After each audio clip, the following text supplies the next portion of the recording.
প্রশ্নের উত্তর আমার চেয়ে বেশি ভালো দেবেন যিনি, তিনি হচ্ছেন মিস্টার তৌহিদ, যিনি পররাষ্ট্র মন্ত্রণালয়ের উপদেষ্টা। তিনি ডাইরেক্টলি ডিল করেন। তো আপনারা ওনাকে যদি কখনো পান তাহলে ওনাকে জিজ্ঞেস করবেন। এই বিষয়গুলো আমাদের নাগরিক হিসাবে আমাদের সকলকে পীড়া দেয়, কারণ ভারতের মতো একটা বন্ধুপ্রতিম দেশের সাথে আমাদের সম্পর্ক ভালো হওয়ার কথা। আমরা সমুদ্রে বলি, নদীতে বলি, সব কিছুতে আমরা শেয়ার করছি। এদেশের মানুষ কিন্তু ভারত বিরোধী নয়,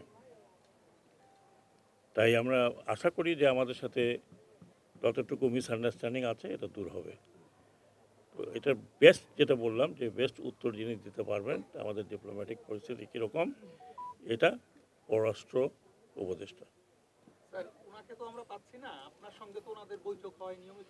আমার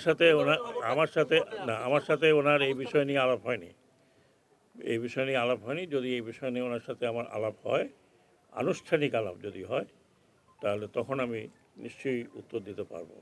কিন্তু আমি যতটুকু বললাম, এটা আমি নাগরিক হিসাবে মনে করি আমাদের সাথে ভালো রিলেশন থাকার কথা। একটা দেশের সাথে দেশের রিলেশন হয়, একটা মানুষের সাথে মানুষের রিলেশন হয়। এই ক্ষমতা থাকলো না থাকলো ওটা বড় কথা নয়। আমরা সবসময় ভারতের সাথে বন্ধুত্ব রক্ষা করার জন্য তৈরি, but it has to be one to one.